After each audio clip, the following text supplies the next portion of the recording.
Hey, what's good? Alright, so it's me, your daddy, here again, back at it again with the story time. Our book, Children of Color Storybook Bible. Yes, sir. Let's get to it. Let's get right to it. Yes, ma'am. How y'all doing, man? Y'all good? Ain't seen y'all in forever. Even though we just read a story yesterday. Alright, so yesterday we did Samuel in the temple. Today we're doing David and Goliath. All right, so we're gonna go to page 70. All right, 70 is just 7 and 0 put together, 70. So we're gonna look right here for 70. So we go.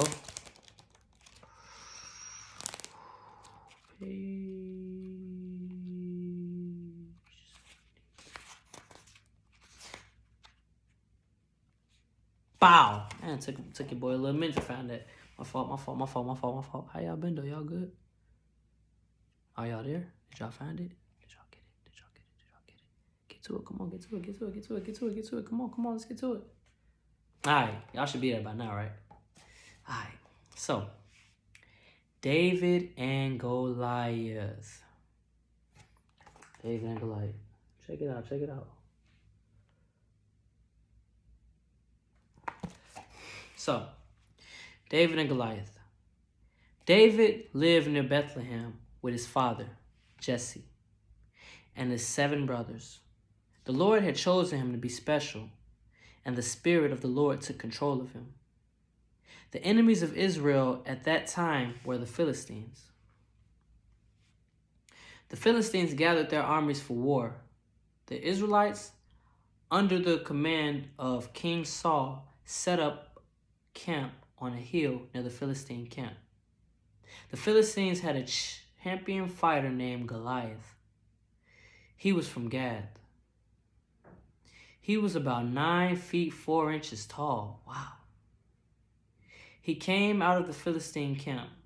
He had a bronze helmet on his head, and he wore a coat of scale armor. It was made of bronze, and it weighed about 125 pounds.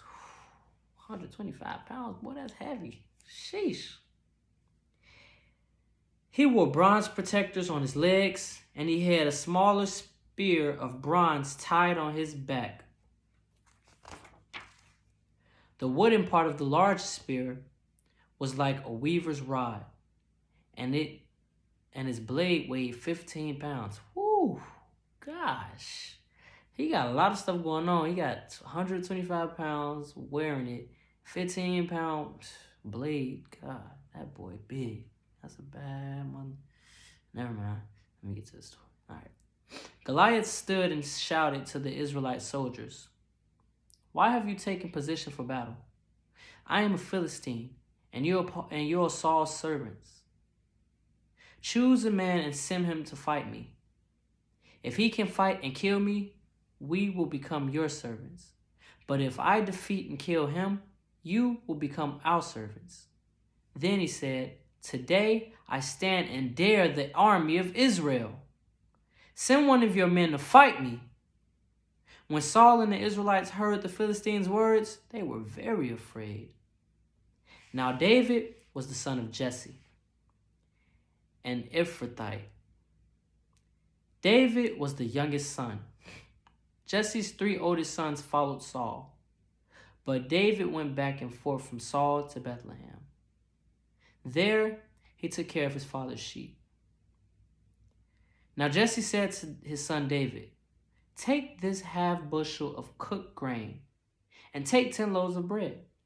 Take them to your brothers in the camp." Early in the morning, David left the sheep with another shepherd. He took the food and left as Jesse had told him. While he was in the army camp, Goliath came out. He was the Philistine champion from Gath. He shouted things against Israel as usual, and David heard it and asked why no one had gone to fight Goliath. Some men heard what David said and told Saul. Then Saul ordered David to be sent to him, and David offered to fight the giant. Wow. He brave. The youngest brother. The youngest brother stepping up. Oh boy, brave. Saul answered, "You can't go against this Philistine and fight him. You're only a boy." Goliath has been a warrior since he was a young man. But David said to Saul, "The Lord saved me from a lion and a bear. He will also save me from the Philistine." Wow. That's what's up. Saul agreed to let David fight the great giant. He even offered David his body armor, but David refused it, taking only his sling and 5 smooth rocks. Goliath looked at David. He saw that David was only a boy, tanned and handsome. He looked down at David with disgust. He said to David, "Come here. I'll feed your body to the birds of the air and the wild animals."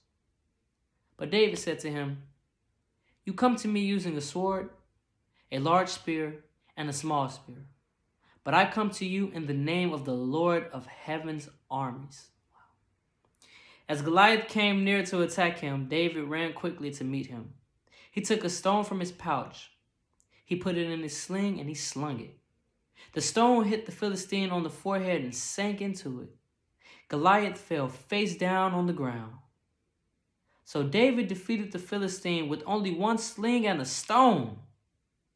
As David said, "Those who love God must never forget that the Lord does not need swords or spears to save people.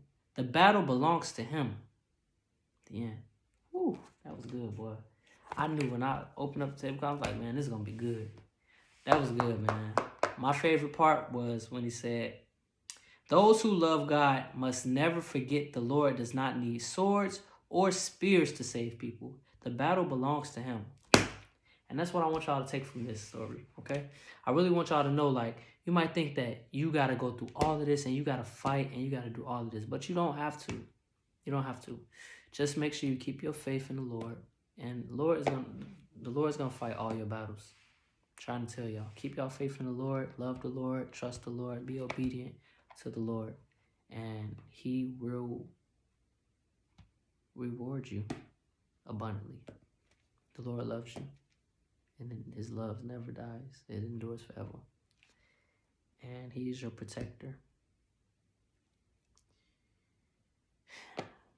In Jesus' name, amen. That was a good story, man. I love y'all, man. Y'all go ahead and go about y'all business, man. Until next time, I'll see you tomorrow. Mwah.